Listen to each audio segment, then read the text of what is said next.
ಪ್ರೀತಿಯ ವಿದ್ಯಾರ್ಥಿಗಳೇ, ನಿಮ್ಮ ಮುಂದಿನ ಭವಿಷ್ಯದ ಒಂದು ವಿಚಾರವಾಗಿ ನೀವು ಸ್ಪರ್ಧಾತ್ಮಕ ವಿಷಯಗಳಲ್ಲಿ ಭಾಗವಹಿಸುವಂತಹ ದಿಶೆಯಲ್ಲಿ ನಿಮಗೆ ಅನುಕೂಲವಾಗಲೆಂದು ಕನ್ನಡ ಸಾಹಿತ್ಯವನ್ನು ನಿಮಗೆ ತಿಳಿಸಿಕೊಡುವಂಥ ಹೊಸ ಪ್ರಯತ್ನವನ್ನು ನಾನು ಮಾಡ್ತಾಯಿದ್ದೀನಿ. ಅದಕ್ಕಾಗಿ ತಮಗೆಲ್ಲ ಇವತ್ತಿನ ಈ ಒಂದು ಅವಧಿಗೆ ನಾನು ಅತ್ಯಂತ ಸಂತೋಷದಿಂದ ಬರಮಾಡಿಕೊಳ್ತಾ ಇದ್ದೀನಿ ಅನ್ನುವಂಥದ್ದು. ಅದಕ್ಕೆ ಕನ್ನಡ ಸಾಹಿತ್ಯದೊಳಗೆ ಕವಿಗಳ ಪರಿಚಯ ಬಹಳ ಮುಖ್ಯ. ಆ ಹಿನ್ನೆಲೆಯೊಳಗೆ ಕವಿಗಳ ಪರಿಚಯವನ್ನು ಮಾಡಿಕೊಡುವಂಥ PPTಯ ರೂಪದಲ್ಲಿ ಮಾಡಿಕೊಡುವಂಥ ಪ್ರಯತ್ನವನ್ನು ನಾನು ಮಾಡ್ತಾಯಿದ್ದೀನಿ. ಅದಕ್ಕೆ ಈ ಒಂದು ಇಂಥ ಎಲ್ಲ ವಿಡಿಯೋಗಳು ತಮಗೆ ತಲುಪಲು ತಾವೆಲ್ಲರೂ ಮೊದಲು ಇದಕ್ಕೆ ಸಬ್ಸ್ಕ್ರೈಬನ್ನು ಮಾಡಿ, ನಂತರ ನಿಮಗೆ ಈ ಒಂದು ವಿಡಿಯೋ ಲೈಕ್ ಆದರೆ ಲೈಕನ್ನು ಮಾಡಿರಿ ಅಂತ ಹೇಳ್ತಾ, ಯಾಕಂತಂದರೆ ಯಾಕೆ ನೀವು ಸಬ್ಸ್ಕ್ರೈಬ್ ಮಾಡಬೇಕಂತ ಹೇಳ್ತಾ ಇದ್ದೀನಿ ಅಂತಂದರೆ, ನಾನು ಇನ್ನು ಮುಂದೆ ಕನ್ನಡ ಸಾಹಿತ್ಯದೊಳಗೆ ಬಹಳ ಪ್ರಸಿದ್ಧರಾದಂಥ ಒಬ್ಬೊಬ್ಬ ಕವಿಗಳ ಒಂದು ಪರಿಚಯವನ್ನು, ಅವರ ಕೃತಿಯನ್ನು ಅಥವಾ ಸಾಹಿತ್ಯಿಕ ಸಾಧನೆಗಳನ್ನು ಈ ರೂಪದೊಳಗೆ ತಮಗೆ ಕಳಿಸುವಂಥ ಪ್ರಯತ್ನ. ಯಾಕಂತಂದರೆ ನೀವು ಸಬ್ಸ್ಕ್ರೈಬ್ ಮಾಡಿದ್ರಪ್ಪ ಅಂತಂದ್ರೆ ನಾನು ವಿಡಿಯೋ ಮಾಡಿ ಅದನ್ನು ಅಪ್ಲೋಡ್ ಮಾಡಿದ ಕೂಡಲೇ ನಿಮಗೆ ನೇರವಾಗಿಯೇ ಅದು ಬರ್ತದ ಅಂಥೇಳಿ ಅಲ್ಲಿ ಇರುವಂಥ ಬೆಲ್ಲನ್ನು ನೀವು ಪ್ರೆಸ್ ಮಾಡಿದರೆ ಸಾಕು, ಅದು ನಿಮಗೆ ತಲುಪುವಂಥ ಒಂದು ದಿಶೆ ಒಳಗೆ ನಿಮಗೆ ಹೊಸ ವಿಡಿಯೋಗಳು ಬರ್ತಾವಂಥೇಳಿ ನಾನು ಹೇಳ್ತಾ, ಇವತ್ತು ಕನ್ನಡ ಸಾಹಿತ್ಯ ಕಂಡಂಥ ಒಬ್ಬ ಮೇರು ಸದೃಶ ಕವಿ, ಲೇಖಕ, ನಾಟಕಕಾರ, ಪ್ರಬಂಧಕಾರ ರಾದಂಥ ಕುವೆಂಪು ಅವರ ಬಗ್ಗೆ ನಾನು ನಿಮಗೆ ತಿಳಿಸ್ಕೊಡ್ತಾ ಇದ್ದೀನಿ ಅನ್ನುವಂಥದ್ದು. ಕನ್ನಡ ಸಾಹಿತ್ಯ ಕಂಡಂಥ, ಕನ್ನಡ ಸಾಹಿತ್ಯ ಲೋಕದ ಓದುಗ ಬಳಗ ಕಂಡಂಥ ಕನ್ನಡದ ಎರಡನೆಯ ರಾಷ್ಟ್ರಕವಿ ಕುವೆಂಪು ಅನ್ನುವಂಥದ್ದು. ಕುವೆಂಪು ಅವರ ಬಗ್ಗೆ ಇವತ್ತಿನ ದಿನ ನಾವೆಲ್ಲ ಚರ್ಚೆಯನ್ನು ಮಾಡೋಣ. ಕುವೆಂಪು ಅವರ ಜನನ, ಬಾಲ್ಯ ಮತ್ತು ಶಿಕ್ಷಣವನ್ನು ಕುರಿತು ಈ ಒಂದು ಇದರಲ್ಲಿ ಎಪಿಸೋಡ್ನಲ್ಲಿ ನಾವು ನೋಡೋಣ ಅಂಥೇಳಿ. ಕುವೆಂಪು ಅವರು ಜನಿಸಿದ್ದು 1904 ಡಿಸೆಂಬರ್ 29 ಅಂಥೇಳಿ ಶಿವಮೊಗ್ಗ ಜಿಲ್ಲೆಯ ಕುಪ್ಪಳ್ಳಿ ಅನ್ನುವಂಥದ್ದು ಅವರ ತಂದೆಯ ಊರಾದರೆ, ಅವರು ತಾಯಿಯ ಊರಾದಂಥ ಹಿರೇಕೊಡಿಗೆಯಲ್ಲಿ ಅವರು ಜನಿಸ್ತಾರೆ ಅಂಥೇಳಿ.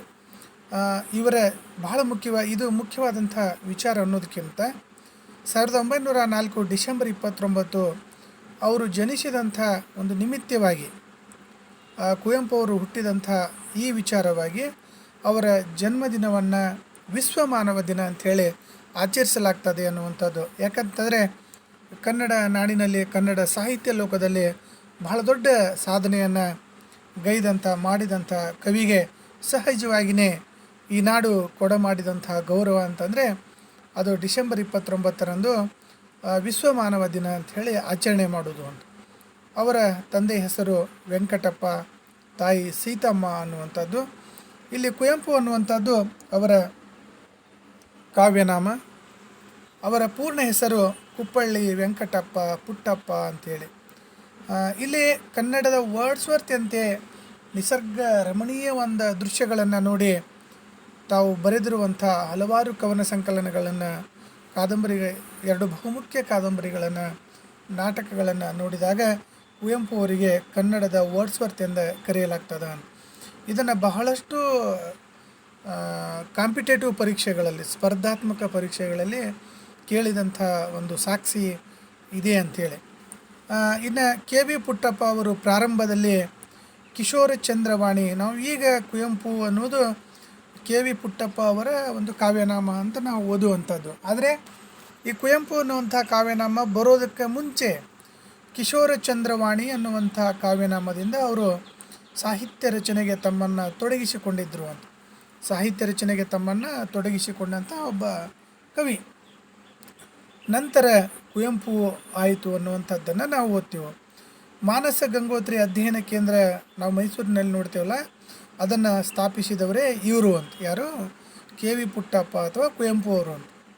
ಕುವೆಂಪು ಅವರ ಆತ್ಮಕಥನದ ಹೆಸರು ಇದು ಸಾಕಷ್ಟು ಸಲ ಪೊಲೀಸ್ ಎಕ್ಸಾಮ್ ಇರ್ಬೋದು, SDA ಇರ್ಬೋದು, FD ಎಕ್ಸಾಮ್ ಇರ್ಬೋದು, ಹಲವಾರು ಪರೀಕ್ಷೆಗಳೇ ಅಥವಾ ಶಿಕ್ಷಕರ ನೇಮಕಾತಿ ಪರೀಕ್ಷೆ ಒಳಗಿರ್ಬೋದು, PSI ನೇಮಕಾತಿ ಪರೀಕ್ಷೆ ಒಳಗಿರ್ಬೇಕು, ಇದನ್ನು ಕೇಳಲಾಗಿತ್ತು ಅನ್ನುವಂಥದ್ದು. ಕುವೆಂಪು ಅವರ ಆತ್ಮಕಥನದ ಕೃತಿ, ಅದರ ಹೆಸರು ಏನಪ್ಪ ಅಂತಂದರೆ ನೆನಪಿನ ದೋಣಿಯಲ್ಲಿ ಅಂತ. ಇದು ಬಹಳ ಮುಖ್ಯವಾದಂಥ ಕೃತಿ. ಇದನ್ನು ನೆನಪಿಡುವಂತಹ ಪ್ರಯತ್ನ ಮಾಡಿರಿ. ನಾನು ಯಾಕಂತಂದರೆ ಮುಖ್ಯ ಅಂಶಗಳನ್ನು ಹೆಕ್ಕಿ ತೆಗೆಯುವಂಥ ಪ್ರಯತ್ನವನ್ನು ಮಾಡಿದ್ದೀನಿ ಅಂತ. ಇನ್ನು ಕುವೆಂಪು ಅವರು ಇಂಗ್ಲೀಷ್ನೊಳಗೆ ಮೊದಲು ತಮ್ಮ ಸಾಹಿತ್ಯವನ್ನು ಇಂಗ್ಲೀಷ್ನೊಳಗೆ ಬರಿತಿದ್ದರು, ಇಂಗ್ಲೀಷ್ ಭಾಷೆ ಒಳಗೆ, ಇಂಗ್ಲೀಷ್ ಸಾಹಿತ್ಯದೊಳಗೆ. ಆದರೆ ಅದನ್ನು ಬಿಟ್ಟು ನೀವು ನಿಮ್ಮ ಮಾತೃಭಾಷೆ ಆದಂಥ ಕನ್ನಡದೊಳಗೆ ಬರೆದರೆ ಅದು ಭಾಳ ದೊಡ್ಡ ಸಾಧನೆ ಆಗ್ತದೆ. ನಿಮ್ಮಲ್ಲಿರುವಂಥ ಕೆಲವೊಂದಿಷ್ಟು ಭಾವನೆಗಳನ್ನು, ಇರುವಂಥ ಎಲ್ಲ ಭಾವನೆಗಳನ್ನು ಮಾತೃಭಾಷೆ ಒಳಗೆ ನಾವು ವ್ಯಕ್ತಪಡಿಸಿದಂಗೆ ಇನ್ಯಾವುದೇ ಭಾಷೆ ಒಳಗೆ ಅದು ಆಗೋದಿಲ್ಲ ಅನ್ನುವಂಥ ದಿಶೆ ಒಳಗೆ ಹೇಳಿ ಅವರನ್ನು ಕನ್ನಡದೊಳಗೆ ನೀವು ಬರೀರಿ ಅಂಥೇಳಿ ಹೇಳಿ ಪ್ರೇರಣೆಯನ್ನು ಮಾಡಿದಂಥ ಐರಿಷ್ ಕವಿ ಅಂತಂದರೆ ಕವಿ ಜೇಮ್ಸ್ ಕಜಿನ್ಸ್. ಇವರು ಕುವೆಂಪು ಅವರನ್ನು ಕನ್ನಡದೊಳಗೆ ನೀವು ಸಾಹಿತ್ಯಿಕವಾಗಿ ನಿಮ್ಮ ಸಾಧನೆಯನ್ನು ಬರೀರಿ ಅಥವಾ ನಿಮ್ಮ ಲೇಖನಗಳನ್ನು ಬರೀರಿ ಅಂಥೇಳಿ ಪ್ರೋತ್ಸಾಹವನ್ನು ಕೊಡದೇ ಇದ್ದರೆ ಕನ್ನಡದೊಳಗೆ ಒಬ್ಬ ಇಂಥ ದೊಡ್ಡ ಕವಿ ನಮಗೆ ದುರ್ಲಭರಾಗ್ತಿದ್ರು ಸಿಗೋದಕ್ಕೆ ಅಂಥೇಳಿ. ಇದು ಬಹಳ ಮುಖ್ಯವಾದಂಥ ವಿಚಾರಗಳಿವು. ಇನ್ನು ಕುವೆಂಪು ಅವರ ಸಾಹಿತ್ಯಿಕ ಸಾಧನೆಯನ್ನು ನಾವು ನೋಡುವುದಾದರೆ, ಕುವೆಂಪು ಅವರು ಇನ್ನು ಶಿಕ್ಷಣದ ಬಗ್ಗೆ ಹೇಳೋದಾದರೆ, ಅವರ ಪ್ರಾಥಮಿಕ ಶಿಕ್ಷಣ ಅಲ್ಲೇ ಹುಬ್ಬಳ್ಳಿಯಲ್ಲೇ ನಡೀತದೆ. ಅಲ್ಲೇ ಕೂಲಿ ಮಠದೊಳಗನ ಅದನ್ನು ಅವರು ಮುಗಿಸ್ತಾರೆ. ನಂತರ ಹೆಚ್ಚಿನ ವಿದ್ಯಾಭ್ಯಾಸಕ್ಕಾಗಿ ಮೈಸೂರಿಗೆ ಬರ್ತಾರೆ. ಅವರು ಮೈಸೂರಿನಲ್ಲೇ ಹೆಚ್ಚಿನ ವಿದ್ಯಾಭ್ಯಾಸವನ್ನು ಪಡೆದು ಮೈಸೂರು ಒಂದು ವಿಶ್ವವಿದ್ಯಾಲಯದಲ್ಲಿ ಅವರು ಕೊನೆಗೆ ಕುಲಪತಿಯಾಗಿ ನಿವೃತ್ತಿಯನ್ನು ಪಡಿತಾರೆ ಅಂತಂದರೆ ಅದು ಭಾಳ ದೊಡ್ಡ ಸಾಧನೆ. ಕುವೆಂಪು ಅವರನ್ನು ರಸಋಷಿ ಅಂಥೇಳಿ ಕರೆಯಲಾಗ್ತದೆ. ಕುವೆಂಪು ಅವರು ಶ್ರೀರಾಮಾಯಣ ದರ್ಶನಂ ಮಹಾಕಾವ್ಯಕ್ಕೆ ಬಹಳ ದೊಡ್ಡ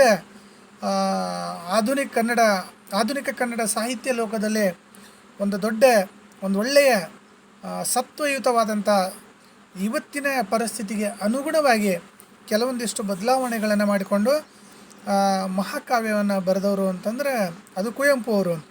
ಶ್ರೀರಾಮಾಯಣ ದರ್ಶನಂ ಅನ್ನುವಂಥ ಮಹಾಕಾವ್ಯ, ಇದಕ್ಕೆ ಅವರು 1967-68ರಲ್ಲಿ ಜ್ಞಾನಪೀಠ ಪ್ರಶಸ್ತಿಯನ್ನು ಪಡಿತಾರೆ.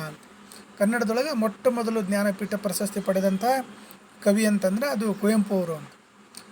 ನಿಮಗೆಲ್ಲ ಗೊತ್ತು. 8ನೇಯವರಾಗಿ ನಾವು ಕಂಬಾರರನ್ನು ಕಾಣ್ತೀವಿ.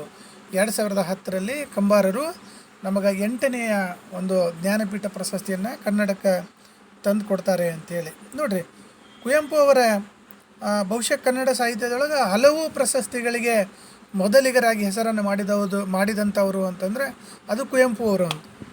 ಕುವೆಂಪು ಅವರ ಶ್ರೀರಾಮಾಯಣ ದರ್ಶನಂ ಮಹಾಕಾವ್ಯಕ್ಕೆ 1955ರಲ್ಲಿ ಕೇಂದ್ರ ಸಾಹಿತ್ಯ ಅಕಾಡೆಮಿ ಪ್ರಶಸ್ತಿ ಕೂಡ ಲಭಿಸ್ತದೆ. ಕುವೆಂಪು ಅವರಿಗೆ ಇದು ಕೂಡ ಮೊದಲು ಅಂತ. 1955ರಲ್ಲಿ ಕುವೆಂಪು ಅವರು ಕೇಂದ್ರ ಸಾಹಿತ್ಯ ಅಕಾಡೆಮಿ ಪ್ರಶಸ್ತಿಯನ್ನು ಮೊದಲಿಗರಾಗಿ ಶ್ರೀರಾಮಾಯಣ ದರ್ಶನಂ ಅನ್ನುವಂಥ ಮಹಾಕಾವ್ಯಕ್ಕೆ ಪಡಿತಾರೆ. ನಂತರ ಕನ್ನಡ ಸಾಹಿತ್ಯ ಚರಿತ್ರೆ ಅನ್ನುವಂಥ ಕೃತಿಗೆ ಶ್ರೀ ಮುಗುಳಿಯವರು ರಸಿಕರಂಗ ಅನ್ನುವಂಥ ಕಾವ್ಯನಾಮವನ್ನು ಹೊಂದಿದಂಥ ಶ್ರೀ ಮುಗುಳಿಯವರು 1956ರೊಳಗೆ ಕೇಂದ್ರ ಸಾಹಿತ್ಯ ಅಕಾಡೆಮಿ ಪ್ರಶಸ್ತಿಯನ್ನು ಪಡೆದಂಥ 2ನೆಯ ಒಂದು ಕನ್ನಡಿಗರಾಗ್ತಾರೆ ಅಂಥೇಳಿ. ಇನ್ನು ಕುವೆಂಪು ಅವರಿಗೆ 1958ರಲ್ಲಿ ಪದ್ಮಭೂಷಣ ಪ್ರಶಸ್ತಿ, ರಾಷ್ಟ್ರ ಮಟ್ಟದಲ್ಲಿ ಗುರುತಿಸಿಕೊಳ್ಳುವಂಥ ಪ್ರಶಸ್ತಿ. ಅದು ರಾಜ್ಯ ಮಟ್ಟದಲ್ಲಿ ಅಲ್ಲ, ರಾಷ್ಟ್ರ ಮಟ್ಟದಲ್ಲಿ ಅಂಥ ಒಂದು ಪ್ರಶಸ್ತಿ ಅಂದರೆ ಪದ್ಮಭೂಷಣ ಅಂತ. 1958ರಲ್ಲಿ ಇದನ್ನು ವಿದ್ಯಾರ್ಥಿಗಳು ಗಮನಿಸಬೇಕು. ಪದ್ಮಭೂಷಣ ಪ್ರಶಸ್ತಿಯನ್ನು ಕೂಡ ನೀಡಿ ಗೌರವಿಸಲಾಗ್ತದೆ.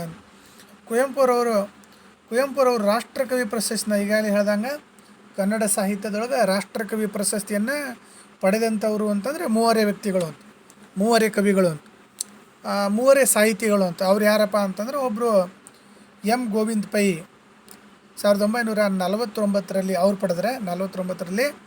ನಂತರ 1964ರಲ್ಲಿ ಕುವೆಂಪು ಅವರು. ನಂತರ ಕುವೆಂಪು ಅವರ ಶಿಷ್ಯರಾದಂಥ GSS ಎದೆ ತುಂಬಿ ಹಾಡಿದೆನು ಅನ್ನುವಂಥ ಕವನವನ್ನು ಬರೆದಂಥ ಕವಿ GS ರುದ್ರಪ್ಪನವರು ಕಾಣದ ಕಡಲಿಗೆ ಹಂಬಲಿಸಿದೆ ಮನ ಅನ್ನುವಂಥ ಕವಿತೆಯನ್ನು ಬರೆದಂಥ ಕವಿ GS ಶಿವರುದ್ರಪ್ಪನವರು ಮೂರನೇ ವ್ಯಕ್ತಿಯಾಗಿ, ಮೂರನೆಯ ಸಾಹಿತಿಯಾಗಿ 2006ರಲ್ಲಿ ಆ ಪ್ರಶಸ್ತಿಯನ್ನು ಪಡಿತಾರೆ. ಇನ್ನು ಕುವೆಂಪುರವರು ಶ್ರೀರಾಮಾಯಣ ದರ್ಶನಂ ಮಹಾಕಾವ್ಯಕ್ಕೆ 1987ರಲ್ಲಿ ಪಂಪ ಪ್ರಶಸ್ತಿಯನ್ನು ಕೂಡ ಮೊದಲಿಗರಾಗಿ ಇವರು ಪಡಿತಾರೆ ಅಂತ. ಬಹುಶಃ ಕನ್ನಡ ಸಾಹಿತ್ಯ ಲೋಕದೊಳಗೆ ಪಂಪ ಪ್ರಶಸ್ತಿಯನ್ನು ಪಡೆದಂಥ ಮೊದಲಿಗರು ಅಂತಂದರೆ ಅದು ಕುವೆಂಪು ಅವರು ಅಂತ. ಅದನ್ನು ಕೂಡ ಅವರು 1987ರಲ್ಲಿ ಪಡಿತಾರೆ ಅಂಥೇಳಿ. ಕುವೆಂಪು ಅವರಿಗೆ ಕರ್ನಾಟಕ ರತ್ನ ಪ್ರಶಸ್ತಿ ನೀಡಿದಂಥ ವರ್ಷ ಬಹುಶಃ ನಮ್ಮೆಲ್ಲರ ಅಚ್ಚುಮೆಚ್ಚಿನ ಕವಿ ಕುವೆಂಪು ಅವರಿಗೆ 1992ರಲ್ಲಿ ಕರ್ನಾಟಕ ರತ್ನ ಪ್ರಶಸ್ತಿಯನ್ನು ನೀಡಿ ಗೌರವಿಸಲಾಗ್ತದೆ. ಅವರು ಪಡೆದಂಥ ವರ್ಷ 1992. ಕುವೆಂಪು ಅವರಿಗೆ ಪದ್ಮಭೂಷಣ ಅಷ್ಟೇ ಅಲ್ಲ, ಪದ್ಮವಿಭೂಷಣ ಪ್ರಶಸ್ತಿಯನ್ನು ಕೂಡ ಅವರು ಪಡೆದಿದ್ದಾರೆ. ಅದನ್ನು ಪಡೆದಂಥ ವರ್ಷ 1991 ಅಂಥೇಳಿ. ಇದನ್ನು ಕೂಡ ವಿದ್ಯಾರ್ಥಿಗಳು ಬಹಳ ಮುಖ್ಯವಾದಂಥ ಅಂಶಗಳು, ಇವನ್ನ ಪ್ರತಿಯೊಂದು ಅಂಶಗಳ ಮೇಲೆ ತಮ್ಮ ಅವಧಾನ ಶಕ್ತಿಯನ್ನು ಕೇಂದ್ರೀಕರಣ ಮಾಡಬೇಕಂತ ಹೇಳಿ ನಾನು ವಿದ್ಯಾರ್ಥಿಗಳಲ್ಲಿ ಕೇಳ್ಕೊತಾ ಇದ್ದೀನಿ. ಕುವೆಂಪು ಅವರು ಪದ್ಮವಿಭೂಷಣ ಪ್ರಶಸ್ತಿಯನ್ನು 1991ರಲ್ಲಿ ಪಡಿತಾರೆ. ಕುವೆಂಪು ಅವರು 1957ರಲ್ಲಿ 39ನೇ ಕನ್ನಡ ಸಾಹಿತ್ಯ ಸಮ್ಮೇಳನ ಅಂತಂದರೆ ಅದು ಕರ್ನಾಟಕದ ವಿದ್ಯಾಕಾಶಿ ಧಾರವಾಡದೊಳಗೆ ನಡೀತದೆ. ಅದು 1957ರೊಳಗೆ. ಅದರ ಆ ಸಮ್ಮೇಳನದ ಸರ್ವಾಧ್ಯಕ್ಷರಾಗಿದ್ದವರು ಅಂತಂದರೆ ಕುವೆಂಪು ಅವರು ಅಂತೇಳಿ. ಅದು 39ನೇ ಅಖಿಲ ಭಾರತ ಕನ್ನಡ ಸಾಹಿತ್ಯ ಸಮ್ಮೇಳನ ಅನ್ನುವಂಥದ್ದು. ಇನ್ನು ಕುವೆಂಪು ಅವರು ಮೈಸೂರು ವಿಶ್ವವಿದ್ಯಾಲಯದ ಉಪಕುಲಪತಿಗಳಾದ ವರ್ಷ 1956ರೊಳಗೆ ಇವರು ಮೈಸೂರು ಯೂನಿವರ್ಸಿಟಿಯ ಕುಲಪತಿಗಳಾಗಿ, ವೈಸ್ ಚಾನ್ಸಲರ್ ಆಗಿ, ಉಪಕುಲಪತಿಗಳಾಗಿ ನೇಮಕಗೊಳ್ಳುತ್ತಾರೆ ಅನ್ನುವಂಥದ್ದು. ಇನ್ನು ಕುವೆಂಪು ಅವರು ತಮ್ಮ ಪ್ರಾಥಮಿಕ ಶಿಕ್ಷಣವನ್ನು ನಾನು ಈಗಾಗಲೇ ಹೇಳ್ದಂಗೆ ಕೂಲಿ ಮಠದೊಳಗೆ, ಕುಪ್ಪಳ್ಳಿಯ ಕೂಲಿ ಮಠದಲ್ಲಿ ಇವರು ಮುಗಿಸ್ತಾರೆ. ನಮ್ಮೆಲ್ಲರ ನಾಡಗೀತೆ, ಕರ್ನಾಟಕದ ನಾಡಗೀತೆ ಅದಲ್ಲ, ಜಯ ಭಾರತ ಜನನಿಯ ತನುಜಾತೆ, ಜಯ ಹೇ ಕರ್ನಾಟಕ ಮಾತೆ ಎಂಬ ನಾಡಗೀತೆಯನ್ನು ರಚಿಸಿದಂಥ ಕವಿ ಅಂತಂದ್ರೆ ಅದು ಕುವೆಂಪು ಅಂಥೇಳಿ. ಬಹಳ ದೊಡ್ಡ ಕವಿ. ಓ ನನ್ನ ಚೇತನ ಆಗುನಿಯ ನಿಕೇತನ ಅನ್ನುವಂಥ ಹಾಡನ್ನು ಕೂಡ ಬರೆದಂಥ ಒಬ್ಬ ಧೀಮಂತ ಕವಿ. ಕನ್ನಡ ನಾಡು, ಕನ್ನಡ ಸಾಹಿತ್ಯದ ಸಾರಸ್ವತ ಲೋಕ ಎಂದೂ ಮರೆಯದ ಕವಿ ಅಂತಂದ್ರೆ ಅದು ಕುವೆಂಪು ಅವರು ಅನ್ನುವಂಥದ್ದು. ಇಲ್ಲಿ ಒಂದು ಮಾತು, ಬಹುಶಃ ಬಹಳ ಅದ್ಭುತವಾದಂಥ ಮಾತು GS ಶಿವರುದ್ರಪ್ಪನವ್ರು ಹೇಳ್ತಾರೆ. ಈ ಮಾತನ್ನು ಹಳೆಗನ್ನಡ ಸಾಹಿತ್ಯಕ್ಕೆ ಪಂಪನೇ ಭಾಳ ಶ್ರೇಷ್ಠ. ನಮಗೆ ಕನ್ನಡ ಸಾಹಿತ್ಯ ಲೋಕದೊಳಗೆ ಹಳೆಗನ್ನಡ ಸಾಹಿತ್ಯ ಅಂದ್ಕೊಂಡೇವು ಅಂತಂದರೆ ಆ ಹಳೆಗನ್ನಡ ಸಾಹಿತ್ಯದೊಳಗೆ ಹೆದ್ದಾರಿಯನ್ನು ಎಲ್ಲ ಕವಿಗಳಿಗೆ ಹಾಕಿಕೊಟ್ಟಂಥ ಕವಿ ಅಂತಂದರೆ ಅದು ಪಂಪ ಅಂಥೇಳಿ. ಅದಕ್ಕೆ ಹಳೆಗನ್ನಡ ಸಾಹಿತ್ಯಕ್ಕೆ ಪಂಪನನ್ನು ನಾವು ಮಹಾಕವಿ ಅಂಥೇಳಿ ಕರೆದರೆ, ಆದರೆ 20ನೇ ಶತಮಾನದ ಹೊಸಗನ್ನಡ ಸಾಹಿತ್ಯಕ್ಕೆ ಕುವೆಂಪು ಮಹಾಕವಿ ಎಂದು ಕುವೆಂಪು ಅವರನ್ನು ಕುರಿತು ಹೇಳಿದಂಥ ಕವಿ ಅಂತಂದರೆ ಅದು GS ಶಿವರುದ್ರಪ್ಪ ಅಂತ. ಭಾಳ ದೊಡ್ಡ ಒಬ್ಬ ಕವಿಯನ್ನು ಅವರ ಸಾಧನೆಯಿಂದ ಮಾತ್ರ ಅದನ್ನು ಹೋಲಿಸಲಿಕ್ಕೆ ಸಾಧ್ಯ ಅಂಥ ಹಿಮಾಲಯದ ಎತ್ತರದಷ್ಟು ಸಾಧನೆಯನ್ನು ಕನ್ನಡ ಸಾಹಿತ್ಯ ಲೋಕದೊಳಗೆ ಮಾಡಿದವರು ಅಂತಂದರೆ ಅದು ಕುವೆಂಪು ಅಂತ. ಸಹಜವಾಗಿಯೇ ಈ ಮಾತು ಅವರ ಸಾಹಿತ್ಯದ ಹಿನ್ನೆಲೆಯೊಳಗೆ ಕುರಿತು ಹೇಳುವಂಥ ಮಾತು, ಅದು ಅನ್ವಯ ಕೂಡ ಆಗ್ತದ ಅನ್ನುವಂಥೇಳಿ. ಆಧುನಿಕ ಮಹಾಕವಿ ಅಂಥೇಳಿ ಕುವೆಂಪು ಅವರನ್ನು ಕರೆಯಲಾಗ್ತದ ಅಂತ. ಬಹುಶಃ ಆಧುನಿಕವಾಗಿ ಮಹಾಕವಿ ಅಂಥೇಳಿ ಕರೆಯಲ್ಪಟ್ಟಂಥ ಕವಿ ಅದು ಕುವೆಂಪು ಅಂತ. ಸೂರ್ಯೋದಯ ಚಂದ್ರೋದಯ ದೇವರ ದಯ ಕಾಣೋ ಎಂದು ಹೇಳಿದ ಕವಿ ಕುವೆಂಪು. ಬಹಳ ಅದ್ಭುತವಾದಂಥ ಹಾಡಿದು. ಇದನ್ನು ಶಿವಮೊಗ್ಗ ಸುಬ್ಬಣ್ಣವರು ಹಾಡಿದ್ದಾರೆ ಅಂತ. ಸೂರ್ಯೋದಯ ಚಂದ್ರೋದಯ ದೇವರ ದಯ ಕಾಣೋ ಅಂಥೇಳಿ ಬಹುಶಃ ಶಿವಮೊಗ್ಗ ಸುಬ್ಬಣ್ಣವರ ಹಾಡಿನ ಧಾಟಿಯನ್ನು, ಆ ಹಾಡನ್ನು ನಾವು ಕೇಳಿದರೆ ಅದ್ಭುತವಾದಂಥ ಹಾಡು. ಇದನ್ನು ಬರೆದವರು ಕುವೆಂಪು ಅನ್ನುವಂಥದ್ದು ಬಹಳ ಮುಖ್ಯ. ಶ್ರೀರಾಮಾಯಣ ದರ್ಶನಂ ಕೃತಿ ಆ ಮಹಾಕಾವ್ಯ 4 ಸಂಪುಟಗಳಲ್ಲಿ ಇದೆ ಅನ್ನುವಂಥದ್ದು. ಆ 4 ಸಂಪುಟಗಳು ಯಾವ್ಯಾವಪ್ಪ ಅಂತಂದರೆ, ಒಂದು ಅಯೋಧ್ಯ ಸಂಪುಟ, 2ನೇದು ಕಿಷ್ಕಿಂಧ ಸಂಪುಟ, 3ನೇದು ಲಂಕಾ ಸಂಪುಟ, 4ನೇದು ಶ್ರೀ ಸಂಪುಟ ಅಂತ. ಇಲ್ಲಿ ಬಹಳ ಅದ್ಭುತವಾದಂಥ ವಿಚಾರ ಇದು. ವಿದ್ಯಾರ್ಥಿಗಳು ಈ 4 ಸಂಪುಟಗಳ ಹೆಸರನ್ನು ನೆನಪಿಡುವಂಥದ್ದನ್ನು ಇಲ್ಲಿ ಮಾಡಬೇಕಾಗ್ತದೆ ಅಂಥೇಳಿ. ಅಯೋಧ್ಯ ಸಂಪುಟ ಇರ್ಬೋದು, ಕಿಷ್ಕಿಂಧ ಸಂಪುಟ ಇರ್ಬೋದು, ಲಂಕಾ ಸಂಪುಟ ಇರ್ಬೋದು, ಸ್ತ್ರೀ ಸಂಪುಟ ಅಂತ. ಈ 4 ಸಂಪುಟಗಳ ಮೊದಲ ಹೆಸರುಗಳಿಂದ ಒಂದು ಶಬ್ದವನ್ನು ಮಾಡ್ಕೊರಿ. ಅಖಿಲ ಸ್ತ್ರೀ ಎನ್ನುವಂಥದ್ದು, ಆ ಶಬ್ದದಿಂದ ನೀವು ಇದನ್ನು ನೆನಪಿಡ್ಬೋದು ಅಂಥೇಳಿ. ಮನುಜಮತ ವಿಶ್ವಪಥ ಎಂಬ ವಿಶ್ವಮಾನವ ಸಂದೇಶವನ್ನು ಸಾರಿದ ಕವಿ ಅಂತಂದರೆ ಅದು ಕುವೆಂಪು ಅಂತ. ಬಹಳಷ್ಟು ಪರೀಕ್ಷೆಗಳಲ್ಲಿ ಈ ವಿಚಾರವನ್ನು ಕೇಳಲಾಗಿದೆ ಅನ್ನುವಂಥದ್ದು. ಮನುಜಮತ ವಿಶ್ವಪಥ ಎಂಬ ವಿಶ್ವಮಾನವ ಸಂದೇಶವನ್ನು ನೀಡಿದಂತಹ ಕನ್ನಡ ಸಾಹಿತ್ಯ ಕಂಡಂಥ ಒಬ್ಬ ಅಪರೂಪದ ಕವಿ ಯಾರು ಅಂತಂದ್ರೆ ಅದು ಕುವೆಂಪು ಅಂಥೇಳಿ. ಇನ್ನು ಜಗದ್ಭವ್ಯ ದೈತ್ಯ ಕಾವ್ಯ ಅಂಥೇಳಿ ಶ್ರೀರಾಮಾಯಣ ದರ್ಶನಂ ಮಹಾಕಾವ್ಯವನ್ನು ಕರೆಯಲಾಗ್ತದೆ. ಇದು ಕೂಡ ಬಹಳ ಮುಖ್ಯವಾದಂಥ ವಿಚಾರ. ಜಗದ್ಭವ್ಯ ದೈತ್ಯ ಕಾವ್ಯ ಅಂಥೇಳಿ ಈ ಶಬ್ದ ನೆನಪಿಡ್ರಿ. ಈ ಶ್ರೀರಾಮಾಯಣ ದರ್ಶನವನ್ನು ಕುರಿತು, ಈ ಮಹಾಕಾವ್ಯವನ್ನು ಕುರಿತು ಈ ಮಾತನ್ನು ಅದಕ್ಕೆ ಅನ್ವಯಿಸಿ ಕರೆಯಲಾಗ್ತದೆ ಅನ್ನುವಂಥದ್ದು.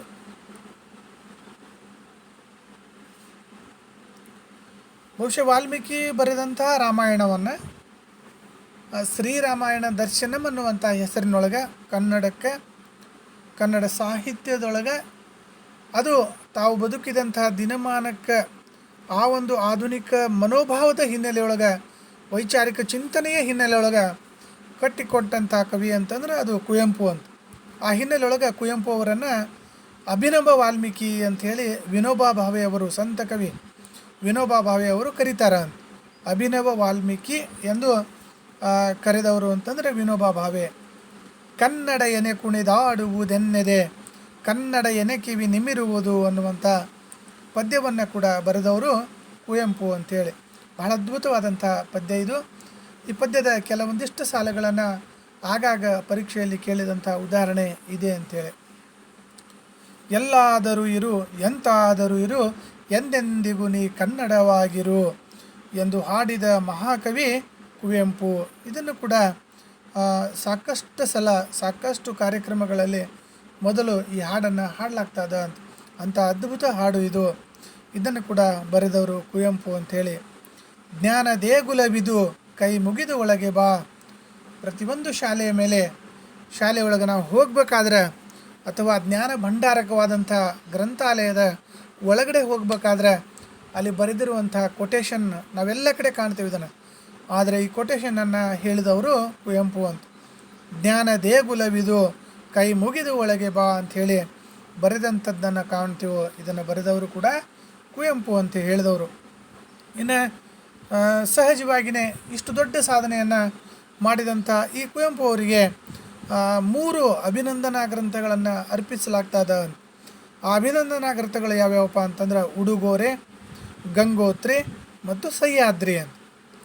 ಇವುಗಳನ್ನು ಕೂಡ ಬಹಳಷ್ಟು ಪರೀಕ್ಷೆಗಳಲ್ಲಿ ಕೇಳಲಾಗಿದೆ.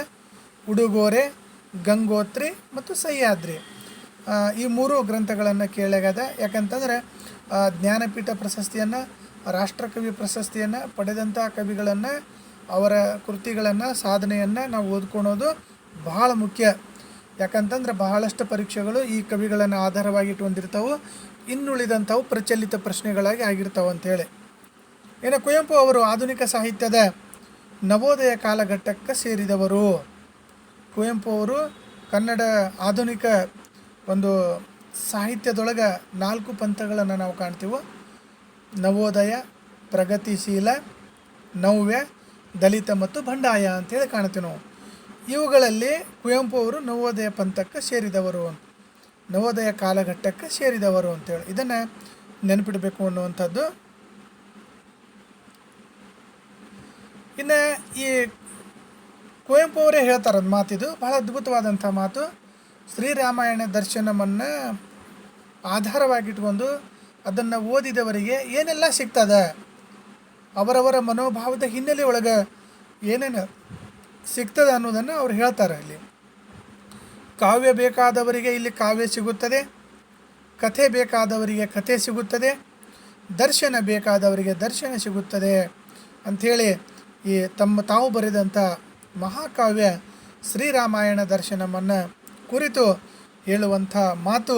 ಇದನ್ನು ಕುವೆಂಪು ಅವರೇ ಹೇಳಿದ್ದು ಅಂಥೇಳಿ ವಿದ್ಯಾರ್ಥಿಗಳು ಗಮನಿಸಬೇಕು. ಇನ್ನು ಹೊಸಗನ್ನಡ ಸಾಹಿತ್ಯ ಚಳುವಳಿಗೆ ನವೋದಯ ಅಂಥೇಳಿ ಆ ಹೆಸರನ್ನು ಕೊಟ್ಟವರೇ ಕುವೆಂಪು ಅಂತೇಳಿ. ಭಾಳ ದೊಡ್ಡ ವಿಚಾರ ಇದು. ಒಂದು ಕಾಲಘಟ್ಟಕ್ಕೆ ಹೆಸರನ್ನು ನೀಡುವಷ್ಟು ದೊಡ್ಡ ಕವಿ ಅಂತಂದರೆ ಅದು ಕುವೆಂಪು ಅಂಥೇಳಿ. ಹಾಗಾಗಿ ಅವರು ನವೋದಯ ಅನ್ನುವಂಥ ಹೊಸ ಉದಯ ಅನ್ನುವಂಥ, ನವ ಅಂದರೆ ಹೊಸ, ಉದಯ ಅಂತಂದರೆ ಹುಟ್ಟು, ಹೊಸ ಹುಟ್ಟಿನ ಒಂದು ಕಾಲ, ನವೋದಯ ಹೊಸ ಹುಟ್ಟು ಅನ್ನುವಂಥ ಹೆಸರನ್ನು ನೀಡಿದವರು, ನವೋದಯ ಅನ್ನುವಂಥ ಹೆಸರನ್ನು ನೀಡಿದವರು ಕುವೆಂಪು ಅಂತ. ಬಹುಶಃ ಕನ್ನಡ ನುಡಿಯನ್ನು ಆಧಾರವಾಗಿ ಇಟ್ಟುಕೊಂಡು ಇಲ್ಲಿ ಕುವೆಂಪು ಅವರೊಂದು ಮಾತನ್ನು ಹೇಳ್ತಾರೆ: ದೇವ ನುಡಿ, ರಾಷ್ಟ್ರ ನುಡಿ, ರಾಜ ನುಡಿಗಳಿಂದ ನಿಮ್ಮ ನುಡಿ ಸಾಯುತ್ತಿದೆ, ಓ ಕನ್ನಡದ ಕಂದರಿರ ಎಂದವರು ಕುವೆಂಪು ಅಂತ. ನಿಮ್ಮ ಕನ್ನಡ ನುಡಿ ಸಾಯ್ಲಿಕ್ಕತ್ತದ. ನೀವು ದೇವ ನುಡಿ ಸಂಸ್ಕೃತ ಅನ್ಕೋತೀರಿ, ರಾಷ್ಟ್ರ ನುಡಿ ಹಿಂದಿ ಅನ್ಕೋತೀರಿ, ರಾಜ ನುಡಿ ಅನ್ಕೋತೀರಿ. ಆದರೆ ನಿಮ್ಮ ಮೊದಲ ಕನ್ನಡವನ್ನು ನೀವು ಪ್ರೀತಿಸಿ, ಕನ್ನಡವನ್ನು ಬೆಳೆಸಿರಿ ಅಂಥೇಳಿ ಕನ್ನಡಿಗರಿಗೆ ಓ ಕನ್ನಡದ ಕಂದರಿರ ಅಂಥೇಳಿ ಕುವೆಂಪು ಅವರು ಹೇಳೋದನ್ನು ಇಲ್ಲಿ ನಾವು ಕಾಣ್ತಾ ಇದ್ದೀವಿ. ಈ ಅವ್ರು ಬರೆದಂಥ ಭಾಳ ಅದ್ಭುತ ಕೃತಿ ಅಂತಂದರೆ, 20ನೇ ಶತಮಾನ ನೆನಪಿಡುವಂಥ ಕೃತಿ ಅಂತಂದ್ರೆ ಅದು ಶ್ರೀರಾಮಾಯಣ ದರ್ಶನಂ. ಈ ಕೃತಿಯನ್ನು ಅವರು ತಮ್ಮ ಗುರುಗಳಾದಂಥ TS ವೆಂಕಣ್ಣಯ್ಯವರಿಗೆ ಅತ್ಯಂತ ಪ್ರೀತಿಯಿಂದ ಭಕ್ತಿಪೂರ್ವಕವಾಗಿ ಅದನ್ನು ಅರ್ಪಣೆ ಮಾಡ್ತಾರೆ ಅಂಥೇಳಿ. ತಮ್ಮ ಗುರುಗಳಾದಂಥ TS ವೆಂಕಣ್ಣಯ್ಯವರಿಗೆ ಅವರು ತಮ್ಮ ಈ ಕೃತಿಯನ್ನು ಅರ್ಪಣೆ ಮಾಡೋದನ್ನು ನಾವು ಕಾಣ್ತಾ ಇದ್ದೀವಿ ಅನ್ನುವಂಥದ್ದು. ಇನ್ನು ಕುವೆಂಪು ಅವರು ಬರೆದಂಥ ಅವರ ಸಾಹಿತ್ಯದ ಕುರುಹುಗಳನ್ನು ನಾವು ನೋಡೋಣ. ಸಾಹಿತ್ಯ ಲೋಕದೊಳಗೆ ಅವರು ನಮಗಾಗಿ ಕೊಟ್ಟು ಹೋದಂಥ ಅಪರೂಪದ ಕೃತಿರತ್ನಗಳನ್ನು ನಾವು ನೋಡೋದಾದರೆ, ಅವರ ಕವನ ಸಂಕಲನಗಳು, ಕೊಳಲು, ಭಾಳ ಪ್ರಸಿದ್ಧವಾದಂಥ ಕವನ ಸಂಕಲನಗಳನ್ನು ನಾವು ಯಾವತ್ತೂ ಓದುವಂಥ, ಮತ್ತೆ ಮತ್ತೆ ಕೇಳುವಂಥ ಗೀತೆಗಳನ್ನು ಈ ಕವನ ಸಂಕಲನಗಳ ರೂಪದೊಳಗೆ ಅವರು ನಮಗಾಗಿ ಬಿಟ್ಟು ಹೋಗಿದ್ದಾರೆ. ಅವುಗಳೆಂದರೆ ಕೊಳಲು, ಅಗ್ನಿಹಂಸ, ಪ್ರೇಮ ಕಾಶ್ಮೀರ, ಪಾಂಚಜನ್ಯ, ಕೋಗಿಲೆ ಮತ್ತು ಸೋವಿತ್ರಸ್ಯ. ಇವೆಲ್ಲವುಗಳನ್ನು ಬಹಳ ಮುಖ್ಯವಾಗಿ ವಿದ್ಯಾರ್ಥಿಗಳು ಗಮನಿಸಿ ನೆನಪಿಡುವಂಥ ಪ್ರಯತ್ನವನ್ನು ಮಾಡಬೇಕು. ಯಾಕಂತಂದ್ರೆ ಬಹಳಷ್ಟು ಪರೀಕ್ಷೆಗಳಲ್ಲಿ ಇವುಗಳನ್ನು ಕೇಳಲಾಗಿದೆ ಅನ್ನುವಂಥದ್ದು. ಕೊಳಲು ಇರ್ಬೋದು, ಅಗ್ನಿಹಂಸ ಇರ್ಬೋದು, ಪ್ರೇಮ ಕಾಶ್ಮೀರ, ಪಾಂಚಜನ್ಯ, ಕೋಗಿಲೆ ಮತ್ತು ಸೋವಿತ್ರಸ್ಯ, ಚಂದ್ರಮಂಚಕ್ಕೆ ಬಾಚಕೋರಿ. ಬಹಳ ಅದ್ಭುತವಾದಂಥ ಗೀತೆಗಳನ್ನು ಒಳಗೊಂಡಿರುವಂಥ ಕವನ ಸಂಕಲನಗಳಿವು. ಇಕ್ಷು ಗಂಗೋತ್ರಿ, ಅನಿಕೇತನ. ಇಲ್ಲಿ ಅಂಡರ್ಲೈನ್ ಮಾಡುವಂಥ ಸಂದರ್ಭದೊಳಗೆ ಗೆರಿ ಮೇಲ್ಗಡೆ ಬಂದಿದ್ದೆ, ಅದಕ್ಕೆ ನೀವು ಯಾರು ಅನ್ಯತಾ ಭಾವಿಸಬೇಡ್ರಿ. ಯಾಕಂತಂದ್ರೆ ಅದೆಲ್ಲ ಸರಿಯಾಗಿದೆ ಅನ್ನುವಂಥದ್ದು. ಗೆರಿ ಕೆಳಗಡೆ ಬರಬೇಕಾಗಿತ್ತು, ಆದರೆ ಅದನ್ನು ಮಾಡುವಂಥ ಸಂದರ್ಭದೊಳಗೆ ಒಂದು ಏನು ನೆಟ್ವರ್ಕ್ ಸಮಸ್ಯೆಯಾಗಿ ಹಿಂಗಾಗಿದೆ ಅನ್ನುವಂಥದ್ದು, ಅಥವಾ ಮಾಡುವಂಥದ್ರೊಳಗೆ ಇದಾಗಿದೆ. ಇಲ್ಲಿ ಅಡ್ಡಗೆರೆ ಅದು ಕೆಳಗಡೆ ಬರಬೇಕು ಅಂತ, ಆ ಶಬ್ದದ ಕೆಳಗಡೆ ಬರಬೇಕು. ಅನಿಕೇತನ ಇರ್ಬೋದು, ಪಕ್ಷಿಕಾಸಿ, ನವಿಲು, ಹಾಳೂರು, ಕಲಾ ಸುಂದರಿ, ಇನ್ನು ಕೃತಿಕೆ. ಬಹಳ ಅನಿಕೇತನ ಅಂತರೂ ವಿಶ್ವಮಾನವ ಸಂದೇಶವನ್ನು ನೀಡುವಂಥ ಆ ಕೃತಿಯನ್ನು, ಹಾಡನ್ನು ಒಳಗೊಂಡು ಓ ನನ್ನ ಚೇತನ, ಆಗುನಿ ಅನಿಕೇತನ, ಬಹಳ ಅದ್ಭುತವಾದಂಥ ಹಾಡುಗಳನ್ನು ಒಳಗೊಂಡಿರುವಂಥ ಒಂದು ಕವನ ಸಂಕಲನ. ಪಕ್ಷಿಕಾಸಿ ಇರ್ಬೋದು, ನವಿಲು, ಹಾಳೂರು, ಕಲಾಸುಂದರಿ, ಕೃತ್ತಿಕೆ, ಜೇನಾಗುವ, ಕಿಂಕಣಿ, ಅನುತ್ತರ, ಮಂತ್ರಾಕ್ಷತೆ, ಕುಟೀಚಕ, ಪ್ರೇತಕ್ಯು, ಕದರಡಕೆ, ಪ್ರಾರ್ಥನಾ ಗೀತಾಂಜಲಿ, ಕಬ್ಬಿಗನ ಕೈಬುಟ್ಟಿ, ಕಾನೀನ ಹೊನ್ನ ಹೊತ್ತಾರೆ. ಇವುಗಳಲ್ಲಿ ಬಹಳಷ್ಟು ಇವುಗಳನ್ನು ಮತ್ತೆ ಮತ್ತೆ ಪ್ರಶ್ನೆಗಳಲ್ಲಿ ನಡೆಯುವಂಥ ಸ್ಪರ್ಧಾತ್ಮಕ ಪರೀಕ್ಷೆಗಳಲ್ಲಿ ಕೇಳುವಂಥ ಸಾಧ್ಯತೆ ಭಾಳ ಇದೆ. ಹಾಗಾಗಿ ಇವುಗಳನ್ನು ವಿದ್ಯಾರ್ಥಿಗಳು ಮತ್ತೆ ಮತ್ತೆ ಓದಿ ಕೇಳಿ ಈ ಕೃತಿಗಳನ್ನು ನೆನಪಿಡ್ತೀರಿ ಅಂಥೇಳಿ ನಾನು ಭಾವಿಸಿದ್ದೀನಿ. ಇನ್ನು ನೀವು ಎಷ್ಟು ಓದ್ತೀರಂತ ಮುಖ್ಯ ಅಲ್ಲ, ಓದಿದ್ದನ್ನು ನಿಮ್ಮ ತಲೆ ಒಳಗಡೆ ಎಷ್ಟು ಉಳಿದಿದೆ ಅನ್ನುವಂಥದ್ದು ಮುಖ್ಯ. ಅದಕ್ಕೆ ಅವನು ವಿಚಾರ ಮಾಡಿ, ಚಿಂತನೆಯನ್ನು ಮಾಡಿ ನೀವು ನೆನಪಿಡುವಂಥ ಪ್ರಯತ್ನವನ್ನು ಮಾಡಿರಿ. ಇನ್ನು ಇವರು ಖಂಡಕಾವ್ಯ ಕೂಡವನ್ನು ಬರೆದಿದ್ದಾರೆ. ಬಹುಮುಖ ಪ್ರತಿಭೆಯ ಕವಿ ಅಂತಂದರೆ ಕುವೆಂಪು ಅಂತ. ಕನ್ನಡ ಸಾಹಿತ್ಯದ ಹಲವು ಕ್ಷೇತ್ರಗಳಲ್ಲಿ ತಮ್ಮ ಸಾಧನೆಯನ್ನು ಸಾಧಿಸಿದಂಥ ಒಬ್ಬ ಸಾಹಿತಿ ಅಂತ ನೋಡ್ರಿ. ಕಾವ್ಯ ಮಹಾಕಾವ್ಯವನ್ನು ಬರೆದರು. ಖಂಡಕಾವ್ಯ ಚಿತ್ರಾಂಗದ ಅನ್ನುವಂಥ ಖಂಡಕಾವ್ಯವನ್ನು ಕೂಡ ಬರೆದಂಥವರು ಕುವೆಂಪು ಅಂಥೇಳಿ. ಇದು ಚಿತ್ರಾಂಗದ ಅನ್ನುವಂಥ ಖಂಡಕಾವ್ಯ. ಇದನ್ನು ನೆನಪಿಟ್ರಿ. ಇದನ್ನು ಬರೆದವರು ಕುವೆಂಪು ಅಂತ. ಇನ್ನು ಕುವೆಂಪು ಅವರು ಬಹಳ ಪ್ರಸಿದ್ಧರಾಗಿರೋದು ಅವರು ಬರೆದಂಥ ನಾಟಕಗಳಿಂದ, ಆ ನಾಟಕಗಳಲ್ಲಿ ಅವರು ಕಟ್ಟಿಕೊಟ್ಟಂಥ ಚಿಂತನೆಯಿಂದ, ವಿಚಾರಧಾರೆಗಳಿಂದ. ಅದು ಬಹಳ ಪ್ರಸಿದ್ಧವಾದಂಥ ನಾಟಕಗಳು ಬಿರುಗಾಳಿ, ಜಲಗಾರ, ಯಮನ ಸೋಲು, ರಕ್ತಾಕ್ಷಿ, ಸ್ಮಶಾನ ಕುರುಕ್ಷೇತ್ರ, ಬೆರಳ್ಗೆ ಕೊರಳ್, ಶೂದ್ರ ತಪಸ್ವಿ, ಮಹಾರಾತ್ರಿ, ಚಂದ್ರಹಾಸ, ಬಲಿದಾನ, ವಾಲ್ಮೀಕಿಯ ಭಾಗ್ಯ. ಹೀಗೆ ಸುಮಾರು ನಾಟಕಗಳನ್ನು ಬರೆದಂತಹ ಕವಿ ಅಂತಂದ್ರೆ, ಸಾಹಿತಿ ಅಂತಂದ್ರೆ, ಲೇಖಕ, ನಾಟಕಕಾರ ಅಂತಂದ್ರೆ ಕುವೆಂಪು ಅನ್ನುವಂಥದ್ದು. ನೋಡಿರಿ, ಬಿರುಗಾಳಿ, ಜಲಗಾರ, ಶೂದ್ರ ತಪಸ್ವಿ ಭಾಳ ಪ್ರಸಿದ್ಧವಾದಂಥ ನಾಟಕಗಳು. ಬೆರಳಿಗೆ ಕೊರಳು ಇರ್ಬೋದು, ಸ್ಮಶಾನ ಕುರುಕ್ಷೇತ್ರ ಇರ್ಬೋದು, ರಕ್ತಾಕ್ಷಿನೂ ಇರ್ಬೋದು. ಇವೆಲ್ಲವುಗಳನ್ನು ಪರೀಕ್ಷೆಗಳಲ್ಲಿ ಕೇಳಲಾಗಿದೆ ಅನ್ನುವಂಥದ್ದು. ವಾಲ್ಮೀಕಿಯ ಭಾಗ್ಯ ಇರ್ಬೋದು, ಮಹಾರಾತ್ರಿ ಇರ್ಬೋದು, ಬಲಿದಾನ, ಚಂದ್ರಹಾಸ, ಇವೆಲ್ಲವನ್ನು ಈಗಾಗಲೇ ನಡೆದಂಥ ಪರೀಕ್ಷೆಗಳಲ್ಲಿ ಕೇಳಲಾಗಿದೆ ಅನ್ನುವಂಥದ್ದು. ಇನ್ನು ಕುವೆಂಪು ಅವರು ಜಗತ್ತಿನ ಅತಿ ಪ್ರಸಿದ್ಧವಾದಂಥ ಕಾದಂಬರಿಗಳ ಸಾಲಿನಲ್ಲಿ ಕಂಡುಬರುವಂಥ 2 ಕಾದಂಬರಿಗಳನ್ನು ನಮಗೆ ಕೊಟ್ಟಿದ್ದಾರೆ ಅಂತ. ಒಂದು ಕಾನೂರು ಸುಬ್ಬಮ್ಮ ಹೆಗ್ಗಡತಿ ಒಂದಾದರೆ, ಎರಡನೇದು ಮಲೆಗಳಲ್ಲಿ ಮದುಮಗಳು ಅನ್ನುವಂಥದ್ದು. ಭಾಳ ಅದ್ಭುತವಾದಂಥ ಈ 2 ಕಾದಂಬರಿಗಳನ್ನು ಕಟ್ಟಿಕೊಟ್ಟವರು ಅಂತಂದರೆ ಕುವೆಂಪು ಅಂತ. ಇನ್ನು ಅವರು ಕಥೆಗಳನ್ನು ಕೂಡ ಬರೆದಂಥವರು, ಕಥಾಗಾರ ಕೂಡ, ಕಥಾ ಲೇಖಕ ಕೂಡ ಹೌದವರು. ಇನ್ನು ಸನ್ಯಾಸಿ ಮತ್ತು ಇತರ ಕಥೆಗಳು, ನನ್ನ ದೇವರು ಮತ್ತು ಇತರ ಕಥೆಗಳು, ಮಲೆನಾಡಿನ ಚಿತ್ರಗಳು, ಇವುಗಳನ್ನು ಬರೆದಂಥವರು ಅಂತಂದರೆ ಸನ್ಯಾಸಿ ಮತ್ತು ಇತರ ಕಥೆಗಳು, ನನ್ನ ದೇವರು ಮತ್ತು ಇತರ ಕಥೆಗಳು, ಇವೆರಡು ಕಥಾ ಸಂಕಲನವನ್ನು ಕಟ್ಟಿಕೊಟ್ಟವರು ಅಂತಂದರೆ ಕುವೆಂಪು. ಮಲೆನಾಡಿನ ಚಿತ್ರಗಳು ಅನ್ನುವಂಥ ಕೃತಿಯನ್ನು ಕೂಡ ಬರೆದಂಥವರು ಕುವೆಂಪು ಅಂತ. ಈಗಾಗಲೇ ನಾವು ನೋಡಿದಂಗೆ ಮಹಾಕಾವ್ಯ, ಅದು ಶ್ರೀರಾಮಾಯಣ ದರ್ಶನಂ ಅನ್ನುವಂಥ ಮಹಾಕಾವ್ಯವನ್ನು ಕೂಡ ಅವರು ಕನ್ನಡ ಸಾಹಿತ್ಯ ಲೋಕಕ್ಕೆ ಕೊಟ್ಟಂಥ ಹಿರಿಮೆ ಅಂತಂದ್ರೆ ಅದು ಕುವೆಂಪು ಅವ್ರದ್ದು ಅನ್ನುವಂಥದ್ದು.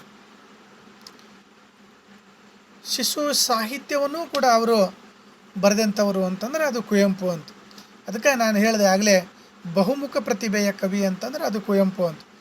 ಬೊಮ್ಮನಹಳ್ಳಿಯ ಕಿಂದರಿ ಜೋಗಿ ಬಹಳ ಪ್ರಸಿದ್ಧವಾದಂಥ ಕವನ, ಬಹಳ ಪ್ರಸಿದ್ಧವಾದಂಥ ಶಿಶು ಗೀತೆ.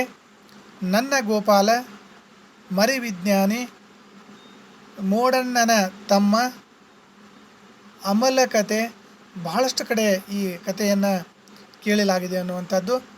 ನನ್ನ ಮನೆ, ಮೇಘಪುರ, ನರಿಗಳಿಗೇಕೆ ಕೋಡಿಲ್ಲ, ಈ ಎಲ್ಲ ಶಿಶು ಸಾಹಿತ್ಯವನ್ನು, ಈ ಎಲ್ಲ ಹೆಸರುಗಳಿಂದ ಕರೆಯಲ್ಪಡುವಂಥ ಶಿಶು ಸಾಹಿತ್ಯವನ್ನು ಕೊಟ್ಟಂಥ ಹಿರಿಮೆ ಅದು ಕುವೆಂಪು ಅವರಿಗೆ ಸಲ್ತದ ಅಂತೇಳಿ.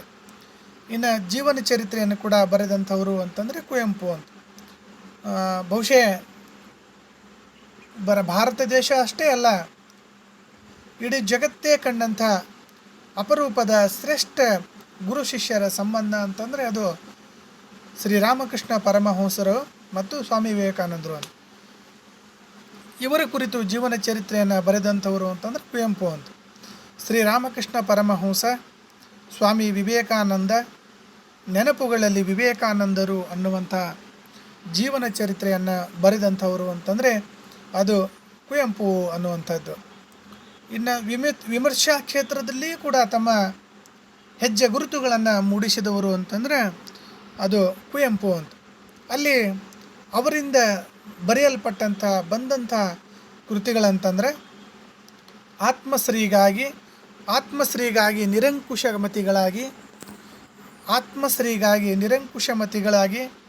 ವಿಭೂತಿ ಪೂಜೆ, ದ್ರೌಪದಿಯ ಶ್ರೀಮೂಡಿ, ರಸೋವೈಸಹ, ಪುಷ್ಪ ನಮನ, ಇವು ವಿಮರ್ಶಾ ಕ್ಷೇತ್ರದೊಳಗೆ ಕುವೆಂಪು ಅವರು ನಮಗಾಗಿ ಕೂಡ ಮಾಡಿದಂಥ ಅಪರೂಪದ ವಿಮರ್ಶಾ ಕೃತಿಗಳು ಅಂಥೇಳಿ.